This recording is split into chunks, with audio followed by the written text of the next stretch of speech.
Mario is a big franchise, no mistaking that. With such a big property, there's bound to be many different types of games starring the Red Plumber and the world around him. One such genre Mario would obviously tackle would be RPGs. Now, these are basically turn-based games, stuff like your Pokemons, your Final Fantasies, and so on. I'm not exactly the biggest fan of the genre myself, mainly because I feel like these games don't keep my interest for too long and they just tend to, drag on. But there are a few exceptions, and one of them would be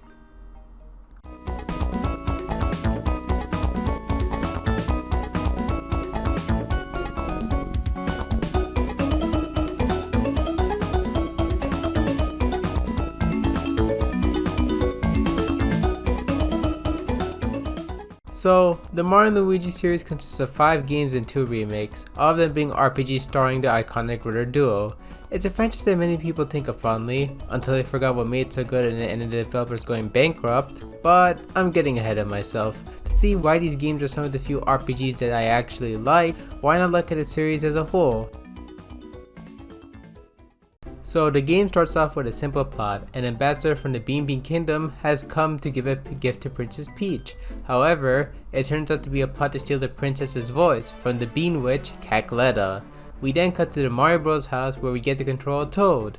Granted, it's for like 5 seconds, but as a kid this blew my goddamn mind. Anyways, after seeing Mario naked and fainting, we're told that something happened to the princess. Naturally, Mario sets off to the castle, but not before dragging Luigi with him.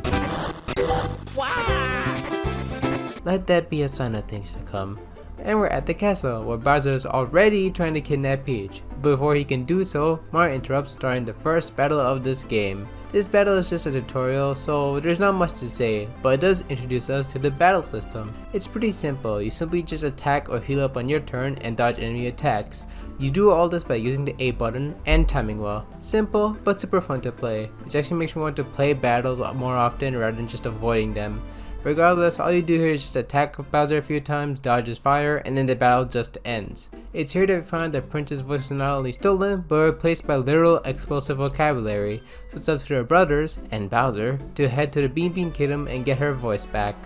You're not coming? Why should I? I've got everything I need right here. You're not allowed to drink yet. It's Baja Blast, you dolt! All I ever need to live.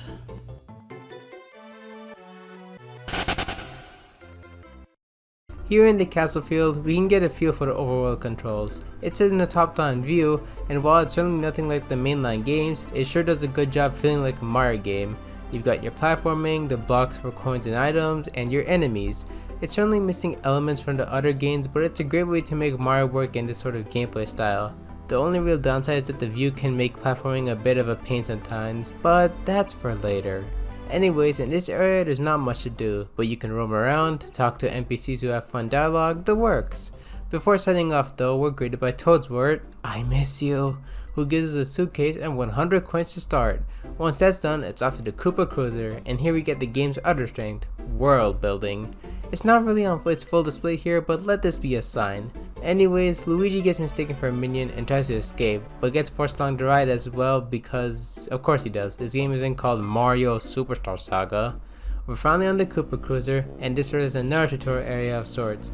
Here, you can talk to Bowser's minions and get your own passports. The thing is, we do have passports, but they're no good without photos, so it's best we take some. Passing on the D-pad will also strike a variety of funny poses, and it's best you do so because the photographer tells you not to do it.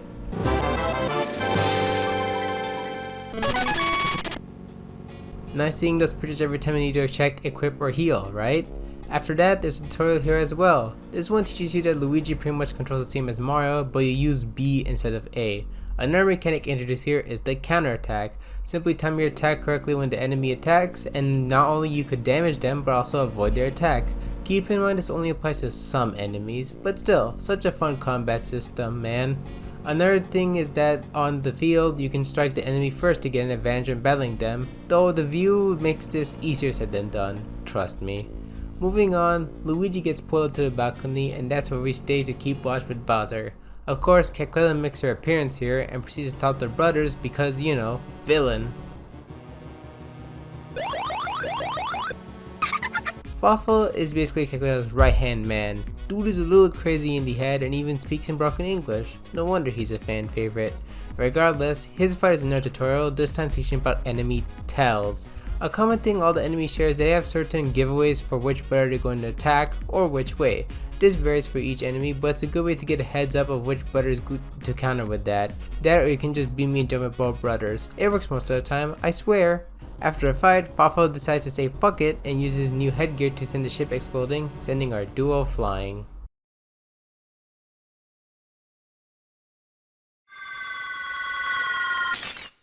Meteorites confirmed. Impact in Stardust Fields. Initiate recon. Not quite in the Bean Kingdom, but rather in the border, it's Stardust Fields.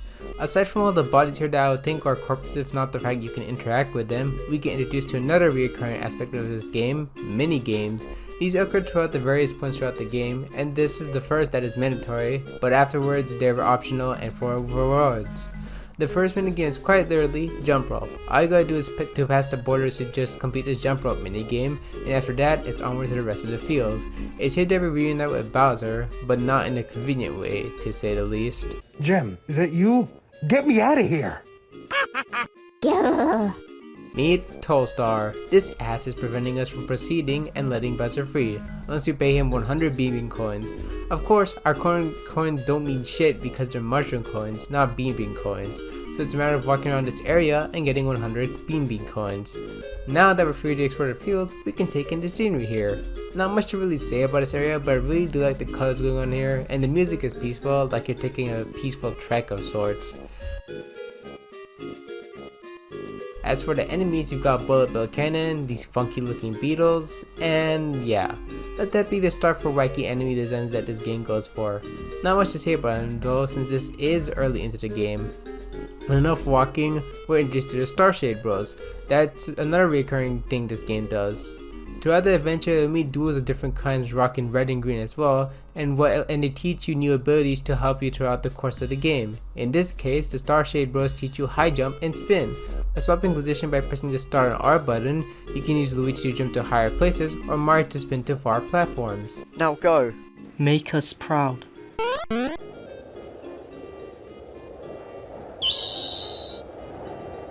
Another thing that you get access to after learning these field moves is the ability to use these in battle, also known as bros moves.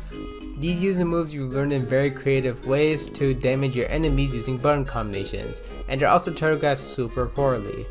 Yeah, while these are fun to pull off when you get it right, the game just does a really poor job of telling you when to press which buttons. Sure, you can toggle certain modes, but these goes by so fast that it's just not worth it. Hell, I had to go to the Mario Wiki and manage to learn these faster that way. Thanks. It gets even worse when you even learn advanced moves. These are unlocked when you execute an attack right around certain times, but the game makes you press another button combination on top of the current one, so I never just bothered with these here. But they do have their benefits if you're willing to learn them, like being able to farm items or whatnot. Tangent aside, once done collecting 100 coins in a shocking twist, Tollstar doesn't even free Bowser, and we have to fight him. Yeah, so another issue with this game is the leveling system. See, when you level up, you can just decide what stats you want to add more points to. Just keep adding onto your attack and the boss will go down in no time. You still have to dodge to even have a chance of living, something I'm clearly shit at, but it's a problem that only gets bigger, as you'll see later on. Issue aside, Tollstar is not much to write home about. He just hucks spikes at you and you'll say something if he's gonna throw it above you. Regardless, after the fight, the Starshade Bros light the cannon on fire, blasting Bowser to who knows where, leaving the bros on their own, and probably for the better. Now, for the first real area in the BB Kingdom, we have Hoo Hoo Mountain. First impressions are already great, seeing as we're already being accused of a crime. After being cleared by Tollstar, Guess he is good for something. we're free to explore the area. Since this is the first landmark of the BB Kingdom, we get introduced to the people who are the Bean Folk, or do I call them Hoo-Hoovians in this case? Whatever. These people come in all sorts of varieties, and it's very refreshing seeing them instead of the same old Mushroom Kingdom landmarks. Gushing aside, time to proceed results in Spefo zapping a guard and then placing a stone to block the pad, meaning that we need to find some way to break it.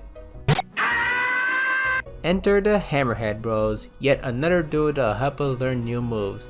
The gist here is that they need this material called hoo blocks in order to make hammers, but since the creature that normally carries people's dare is missing, we got to doing the hard way, climbing up the mountain. Side note, I really like how everyone knows that Mario and Luigi as superstars in Mushroom Kingdoms. It really does flesh out the world more. Gushing aside again, Uhu Mountain is a lengthy trek to the top. You'll see little bean creatures, dragoons who are all in all forms have twos, which is a really interesting design choice, and even these dragon creatures. This area will be put high jump and spin abilities to use, so get ready to mash the hell out of the star and R buttons. There's also these segments that you'll have to make Mario super bloated by giving him water and then using the hydrant to put out fires to proceed.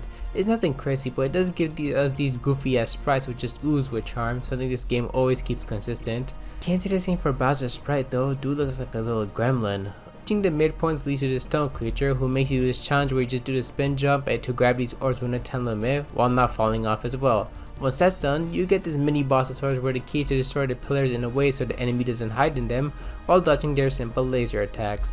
Once that's done, more climbing, baby. At the top you do get to see the view of the whole kingdom, which is really big for a Game Boy Advance title, and there's the block. Here we're introduced to Blandon, who was supposed to carry us up here, but he saw this huge egg and decided to take care of it, worrying all the townsfolk in the process. Lucky for us though, the egg's about to hatch.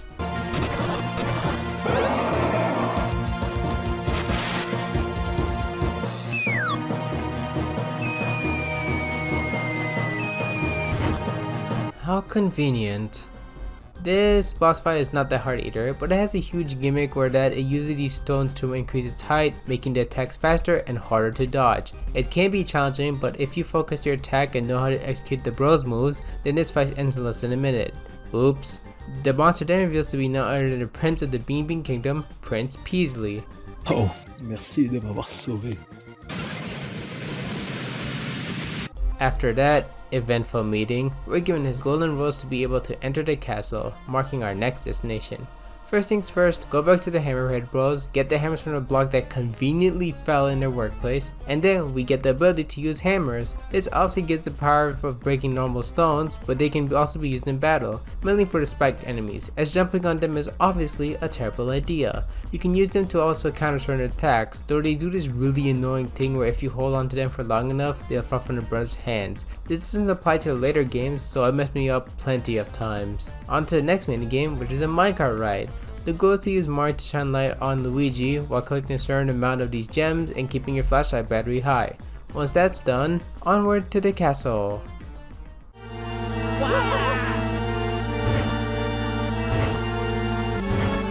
This means war. Since the town is in absolute shambles, there's nothing to really say about it. You can still buy items and gear though, which is nice. Items are self-explanatory, but gear in this game comes in different varieties which can either increase your attack or defense. Some gear even comes with special abilities, so it's best you choose wisely. With the right gear, you can make anything a joke in this game.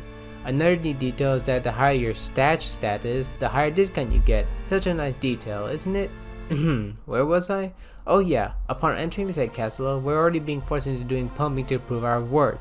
Stupid, but at least there's a segment where we do pumping as the Mario Bros. Really cool stuff.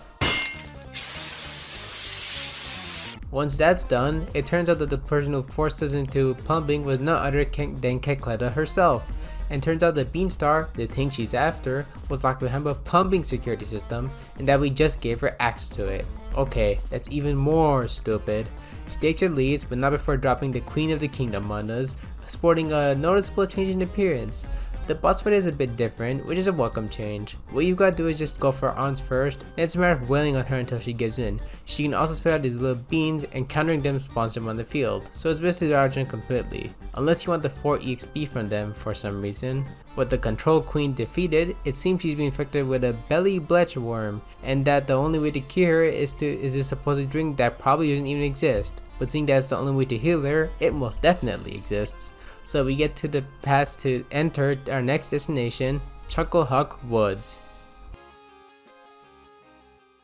Once we're let in the resort, the first thing that greets us is a shit ton of barrels. After getting stuck for an embarrassing amount of time, we're finally out. but not before getting tailed by this short dude. Obviously, this ends up on us meeting him, who has the same goal as us, find the fabled soda, but not to forget his sidekick RickE, who looks oddly familiar. What? You know these two? Nope.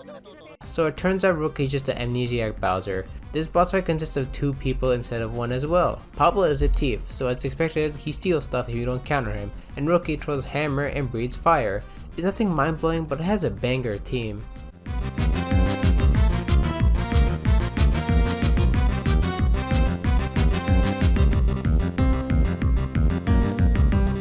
If you want, you can destroy RickE first to end the fight quicker, but destroying Popple does give you more EXP, so pick your route.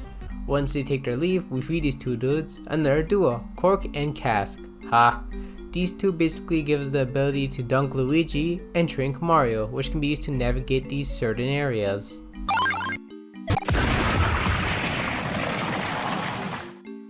Learning these 2 moves also gives us new bros moves as well, including the move that basically carries me this entire game, Knockback Brothers. It's not likely the best move, but it's so easy to input and does so much damage that I almost always use this move whenever I can. One tutorial later, I'm roadblocked by the Great Chocola Tree, and getting past requires us to find the 3 colored beans scattered throughout this area, red, white, and purple.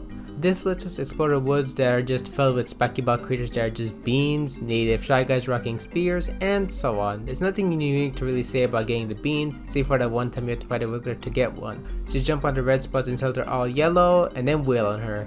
The other unique thing is the introduction to beans. No surprise that everyone in this bean-based kingdom, but now that you can dunk, you can find them by doing so in these marked spots. Their purpose? Well, you'll see. Good thing you can't eat these raw though, huh? After giving the fruits their grade 3, the 2 thieves mooch off our work and we're greeted to the maker of the soda, Bubbles. And would you know it, the soda is sentient and is out to kill us. The Chocola soda is an interesting fight. You have to first attack their shield and then only then you can attack them, but sometimes they might revert to the smaller form, giving them a much quicker set of attacks as a result. Bubbles will also come in to give it bad jokes in order to heal it. One boss fight later, Bubbles gets butthurt and says the brothers falling down. Mario then ends up in the soda barrel and we're soloing as Luigi. Fights are much harder, but this also gives a chance to have Luigi catch up or go ahead of Mario in terms of levels, if you want to do that. After comically riding the barrel and a comical interaction with the guards, Mario regurgitates the soda into the queen and we get exposition. It turns out that the Cacletta stole Peach's voice because her voice was the only one that can use the power of the Bean Star, which grants any desires possible, which Cacletta naturally wants to use for her own nefarious needs. She and Fafo are last spot at the local university, so that's where we're headed. Entering the university and we're greeted by all the students feeling like there's a pandemic. At least they're free from the horrors of college. Then we're forced to battle with a laser sniffet who was a former student. May he rest in peace. Speaking of, love the enemy variety here. You've got these funky ass Koopas flinging red and green colored spike balls, sentient beakers, and the viruses from Dr. Mario. They even get killed instantly when you mash them up. Now that's just adorable. As for the area itself, it's basically one huge puzzle. It requires exploring the entire university for these switches that activate the sun doors, each of these getting closer to opening the entrance to where Cacletta is. Sometimes you'll have to take a picture, memorize a code, or the segment where Luigi, in a barrel, gets carried away and it's Mario's job to rescue him. Not only do you get a solo as Mario, but you get to play the segment where you jump over barrels to rescue Luigi. This is just Donkey Kong. Then there's these platforming segments that test the dunk and shrink abilities, which are always a treat to play and figure out. But all the puzzles said and done, it's finally time to end this long chase. Cacletta and Fafo attempt to use the voice to awake the Beanstar, but it ends up going haywire and causing a wreck, which is the perfect cue for the brothers to enter. Luigi even dunks Fafo down before he can do anything. How nice! Cacletta is a pretty challenging fight, as she should be. Depending on your speed, she makes the first attack, and it's these black holes that not only damage you if you fall in, but they cause heavy gravity, and as the name implies, it makes you heavier and harder to dodge literally anything. Sure, you can heal up with a refreshing herb, but you do want to get in as much damage as you can, so... She also does clone herself, and while there is probably a way of telling which one is the real deal, I just resort to blind guessing and save states. With enough hits in, she finally gives in, but not before planning to take the pair out with Fafo. Thankfully, Prince Peasley comes in and saves the day at the very last moment. He then gives us a very vague response as to why the beanstar caused a mess before rushing us to go fetch it. Fair enough, I suppose. Below is a very cold room where you see more of the same enemies you once saw in the university. There is a new puzzle here where you basically use Mario to fire water pellets on the robots, and it's a nice puzzle. Of course, getting to the beanstar reveals that Papa and RickE got to it first, and after coming to an agreement, Bowser's doing the funny dance, it's time for the second battle. Though there's not much to say about this one, it's more or less exactly like the first battle back in the woods, or more HP. I think they do have their own makeshift bros attack here, but I managed to defeat them before they could even use it, so oops. But because the universe hates the Mario rules, Waffle's Peach robot comes crashing down and it can still speak, so it causes the beanstar to rage again. Everyone grabs onto it, and well...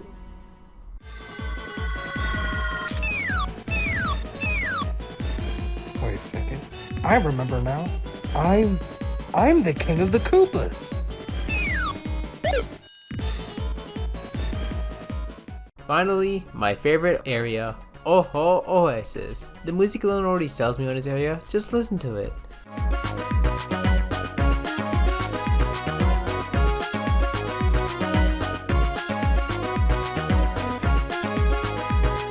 Actually, let's talk about the music right now. While the GBA had a, let's be honest, bad sound chip, that clearly did not stop the composer in this case. Every track here uses GBA instruments to its full capability that results in a soundtrack that is so unique. Hell, even the sound effects are good. They're usually something I gloss over, but they're so crunchy and satisfying here that I can't help but notice it. Back to the Oasis. It's a nice sunny beach, and while I hate the sand, the vibes of this place are simply great.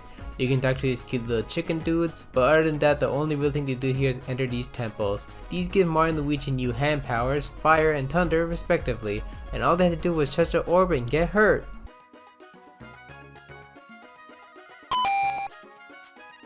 Wow, you suck at this. While these do give you the ability to harness the power of fire and thunder, their inclusion feels like an afterthought. It's not that they suck, it's just that the puzzle is really only meant to setting things afire, lighting things up, and in battle you can only ever attack with them, not even counter. This is further shown when we go down the pipe and have to navigate the sea. While I do appreciate that this element carried from the main game, the enemy variety is always creative as usual, this just isn't fun. I already talked about the puzzles being very basic, but the swimming controls here are just not it. The perspective already makes things super confusing, but you have to use these platforms to go higher, and you can't just swim up. Granted, it's not a huge problem, but it's still a really confusing choice nonetheless. After navigating through the sea, we cut to the Stardust Fields where our villainous duo spot Bowser, and because there's a lot more game left, Kekla fuses with Bowser, and well...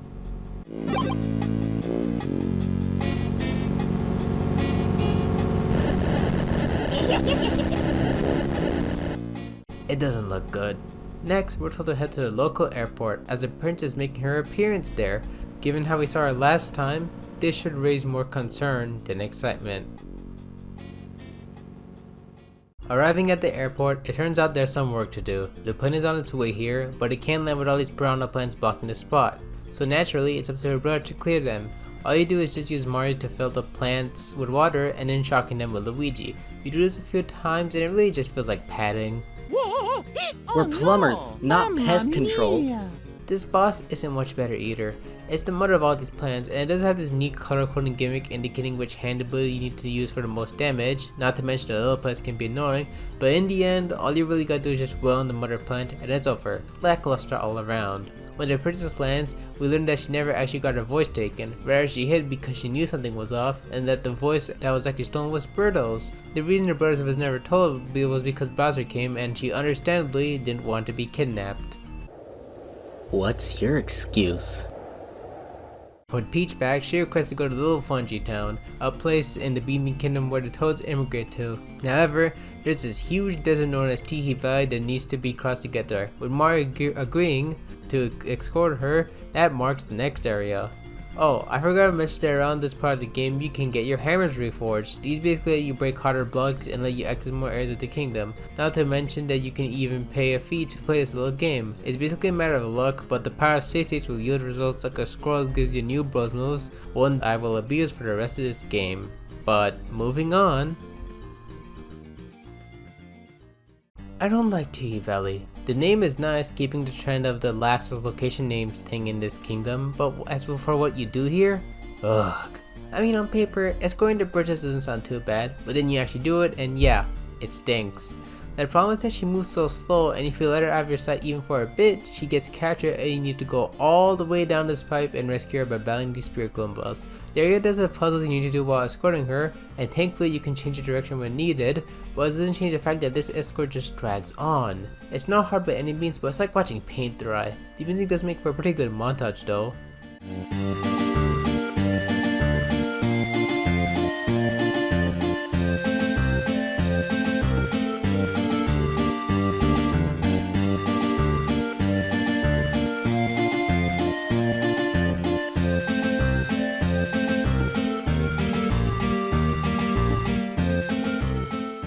Thankfully, it's not too long, and once that's over we can finally proceed to the next boss fight. Trunkel, as this boss is called, is a stone golem mixed with a tree, I think. They do have some pretty interesting attacks, but the real gimmick here is that they split up into 4 tiny Trunkles, and you have to attack the correct one. Though the tail here is pretty easy to spot, as when he splits up, the one you have to attack opens their mouth, revealing an orange. They'll shuffle a bit, but if you pay close attention to it, you should be able to spot the real one. Repeat it a few times and the boss is finished. A pretty neat battle, all things considered. With the boss defeated, the toads come out of hiding, and at last, they lead us to Little Fungi Town. I love that how upon arriving here, the citizens are so intimidated by the mere presence of the princess. Regardless, there's nothing much to do here aside from just hanging out and exploring the town. There is an arcade, and hey, there's a special prize if you beat the highest score. This minigame is pretty simple. You press A and B to lower the left and right sides, and you have to get as many items as you can. Getting a bomb will switch the sides. It's neat how Gino from Super Mario RPG makes a cameo, and the fact they had to specify that he belongs to Square Enix in the credits is even funnier. After beating the minigame, you get the prize, a sketchy mushroom. Would you be shocked if a toy that just gives Mario disease that would turn him into a bean? To make the situation even more dire, the only kids located in a ruin where legends say that people have never returned. Luigi is obviously scared and refuses to budge the result. Can't we just throw Robotussin at him? But Peach's request urges him on, I think. There's this entire segment Luigi's so scared out of his mind that he can't even jump and he moves super slow. Thankfully, a walk to the Magic Koopa will solve all of his problems by hypnotizing him into thinking he's Mario. Holy fuck. With that, we can now set out into the ruins. This is yet another solo Luigi segment, and it's a fun one at that. But I do tend to skip the enemy since solo battling stinks. It's not like you can make a mad dash to the exit. You still have to do puzzles, like this one time with your hammer with the orbs, and then you just one way have to hit a switch to make the puzzles come out in the correct order to proceed. It really makes you think, and I like it. And then the final one is a mini game where you just have to dodge a stone guy's projectile while moving on platforms to help him release all his stress. Once that's done, we finally get the crappy gas and we can cure Mario. Unfortunately, upon entering Little Fungi Town, Luigi gets struck by lightning and becomes Luigi again, forgetting literally everything he did. But hey, he still has the cure. Upon going further though, things have turned for the worse.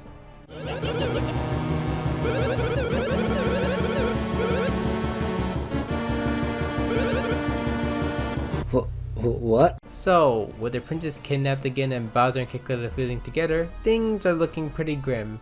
Mario is cured at least. Back at the Peeping Castle, Bowletta sends a message. Is that a GBA? How adorable. Basically demanding the complete Beanstar to get the princess back. However, since the Beanstar split into 4 pieces, you know what that means. Backtracking. Thankfully, the backtracking is not too bad here, but it's still padding nonetheless. All I'll say is that you have better gone those pipes throughout the game, or else you're gonna have to struggle a bit like I did. Since this is padding though, I'll be as quick as I can. The very first Beanstar piece is longest out of them all, and involves going back into Tee Valley. Though this time there's no boring escort mission. Instead, what you gotta do here is tail a crew member who picked the piece. Why can't you just pick it up before him? Go into said ship, which is filled with skeletons because it's been stuck in sand for years, and then play yet another minigame to progress further. This one is matching 5 brows of the same color 10 times by shifting them up or down. I spent an embarrassing long time on this one because I am a moron, but whatever. Once that's done, you have to get this fat guy out of a hole, so scout the ship for a spot, hammer it, allow it to dynamite, get the ship sailing but sink by hitting something, and you think that's it? No, of course not. It's not done yet. The piece floats away because of course it does. pointless one underwater section, then we arrive at the beach of sorts. After getting run over by some rude fangirls, we have to head to a spot to get our next food moves. Another duo teaches the shock and burn moves. Basically, Luigi can use his thunder to shock Mario, giving you the ability to sidestep. With burn, Mario uses his fire to light Luigi's ass on fire, giving you the ability to go super fast. These are great concepts, but like the hand moves, these feels like an afterthought as well. You only ever use these for like a couple of puzzles, and that's it. At least you get new bros moves from this, which are always welcome. Of course, now that you have new abilities, there's a bunch of puzzles to do. It's more or less what I said earlier about some repeated enemies aside from these sand sharks who are pretty neat, I guess. With that busy work done, it's time to finally get the first piece, which is unfortunately stuck on this fusion of a crab and a Christmas tree. Even worse, because Mario and Luigi are the stars here, which I still like, which is a detail I still like, the crab gets mad about losing all the attention. If you want to cause trouble, then you're stupid.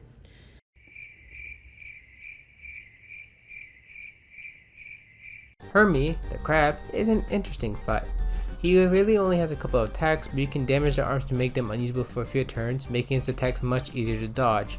Occasionally though, he'll increase his stats or hide in his tree, shell, whatever, and you'll have to use the Mario's fire to get him out. Regardless, this fight ends in a couple minutes, and it is a nice change for what is probably one of the most monotonous parts of the game for me. About damn time we get the first piece. Thankfully, the next pieces are nowhere near as long as the first one, which just dragged on. The second is pretty simple. Head to Chocolate Woods, pay a fee to play a mini game, beat the high score, get access to an area of the woods, find the second piece. Oh, and there's a pop-up fight here too, but it's not exactly anything noteworthy because it's alone. The third Beanstar is even easier. Just play this minigame where you use water-filled Mario to paint shirts. Follow the instructions properly and you should be fine, even with a shit sense of timing like mine. The fourth one is bigger, but does not overstay its welcome like the first one, and the environment is actually good and interesting. The Yoshi Theater is where the final piece lies. However, the owner of said theater, I like how he's the brother of the Chocola-Cola inventor, requires 8 neon eggs to complete a sign.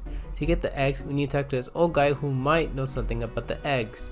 It's just like a matter of backtracking and dunking Luigi in certain spots to find these neon fruits, though I really would have benefited from a better match system so I don't have to press select all the time. At least the spots are very clearly marked well, and the last fruit is stuck inside Prana, who we have to solo with Luigi. It's a very basic fight, but it does lead to this fun interaction with the prince who gives the last fruit, at least. Once done, it's a matter of feeding the fruits to Yoshi, get the eggs, give said eggs, and the sign is complete along with the Beanstar. Though, I guess it wouldn't harm checking out the theater.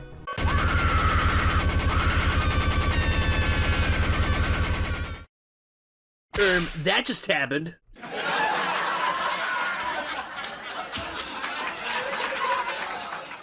With the pieces gathered and the Beanstar gathered, it's the matter of bringing it to Balletta. Of course, we don't actually want to do that, so we're gonna give her a fake Beanstar, and we're also giving an extra desk for Peach alongside that, which I'm sure will be important later. We also got a shit ton of mushroom coins for getting the Beanstar before the prince, which is nice, but because the economy is super fucked, it results in 100 bean coins. Huh. Regardless, after reforging our hammers again, it's time to finally break the golden rock and surf by using Luigi as a board. I love how Mario pulls up an air pump when he reaches the shore with him. God, the sprite work is so good. While surfing on Luigi is fun, what makes it not fun is the map system. It is never really clear where you have to go unless you find a map in the area, which there's nothing to see over here. I end up getting lost and backtracking a lot.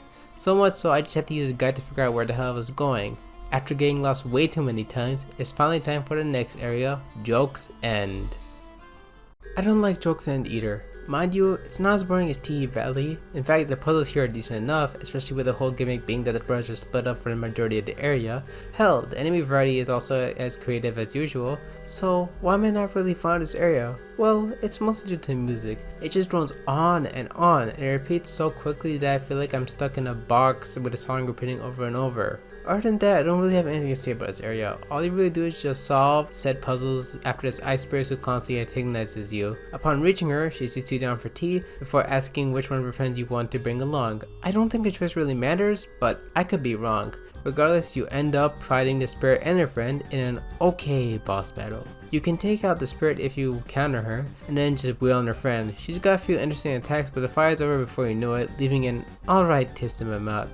After making the spirit cry like a baby, it's time to give the fake Beanstar to Fluffle. Of course, he sees through it and ends up taking the real one, leaving the brothers with the fake Beanstar and Peach's spirit dress, giving Mario an idea. Luigi puts the dress on, speaks full English, and once the villains are tricked, Luigi is taken with the princess saving Mario. This leads to another slow segment with Luigi where he just solves very basic thunder puzzles to get to the Beanstar and escape in a smooth landing.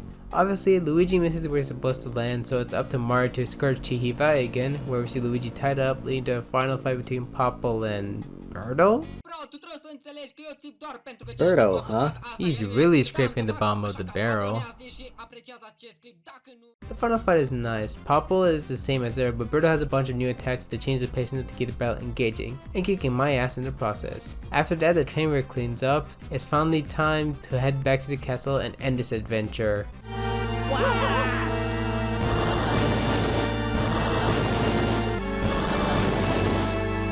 Should have seen that coming. With such a crisis in our hands, there's naturally only one thing left to do: get coffee. In stressful situations, caffeine is a solution.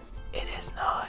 After a certain point, you can enter this building in the castle town to visit the Star Beans Cafe. You know those beans that can be collected by dunking Luigi in those marked spots? This is where they come into play.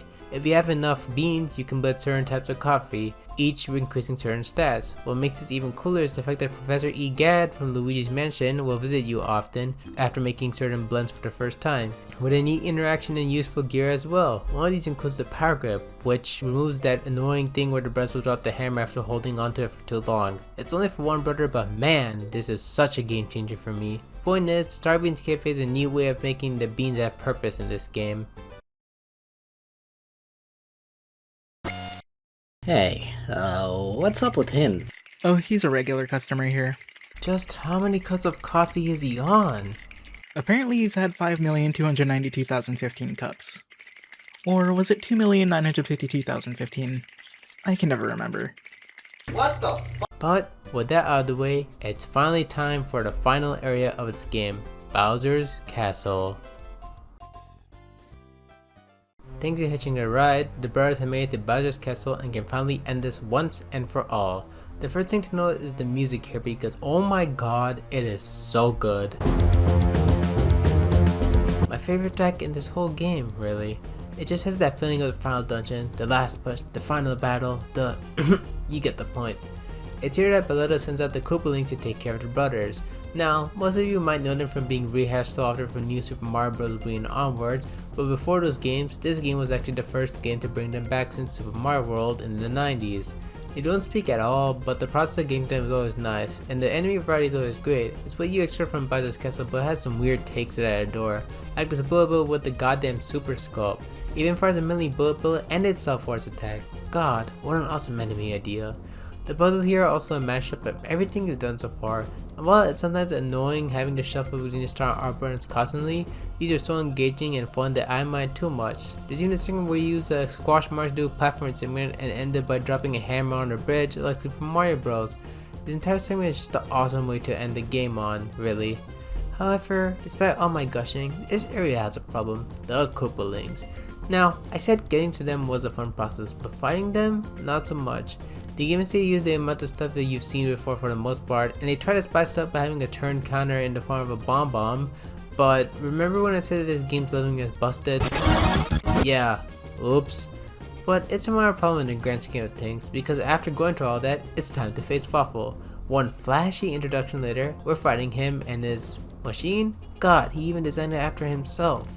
This fight is an interesting one, as he's constantly hiding in his machine when you get to attack, so you have to overheat it by using Mario's fire and then wail on them. It's a simple concept, but the attacks are unique, and it gives us this one last listen to Populous theme in the US version. Weird choice, but I like it, so I have no complaints here. Of course, Fluffle tries to get the last laugh, even with the prince trying to help and getting shocked, but because he loves her and on, the bros give him what he deserves. With Fluffle out of the way, it's finally time to take care of the main villain, Bowletta. Bowletta is a neat battle. Off the bat, she's already pulling shots like these huge ass fireballs, spawning them in the fields, and other attacks that, like this one with the raining stars, that just look cool as hell. Unfortunately, she only has about 500 HP and you can end this battle in mere minutes. However, it's the final boss, so of course there's a second phase. The brothers get blown up by a bomb and then inhaled by Balletta. Hey, wait a minute. And then comes the final fight of the game. The final fight takes place inside Bowser's body, fighting the soul of Calcutta. This fight is a tough one, and can cause a sudden difficulty spike if you're not prepared. But again, if you've been doing what I've been doing this entire game, you'll be fine, I think. The first thing to note is that the boat brothers left to 1 HP, and if your speed stats low enough, then you have to dodge 3 attacks from her while in the state, so good luck! Once you're ready though, this fight is pretty fun and challenging. The key here is to go for her other parts first, arms and head. Once that's done, you can then wail on her heart when it's pumped. God, that sounds wrong. Anyways, the heart won't stay vulnerable for long, so it's a matter of repeating the same process over and over. The thing is, she pulls all the stops in her attacks: lightning, fire, stopping time, a cone of fawful, and this fucking swooping arm attack that would have caused me so many game overs if I wasn't prepared. Here's a pro tip: check her eyes during this attack. To top it all off, you get one of the other best tracks in the game. Overall, a great fight to end the game on, and once you manage to beat her, she spits her brothers out, finally defeating her for good this time. Of course, it's not over yet. Prince Peasley has rigged explosives for demolition, and you have to escape within 3 minutes. This escape barely takes a minute, you can't fail it even if you didn't try. But after all that, the castle blows up, Bowser quite literally breaks the fort glass, and all's well that ends well. And that's Superstar Saga. A very lengthy look into this game, I know, but it's just that special to me. It definitely has that first game tournament areas like the map and juggling the field moves, but doesn't detract from the fact that it's just an overall great experience, especially on the Game Boy Advance. There's just so much to love about this game: the overall look, the music, the writing. If I didn't respect this game so much, this long video wouldn't have been made, huh? Regardless of my rambling, if this game does catch your eye, I would highly recommend checking it out by any means. Even if you're not into RPGs like me, I'm sure you'll have a fun time in this game, because I sure did.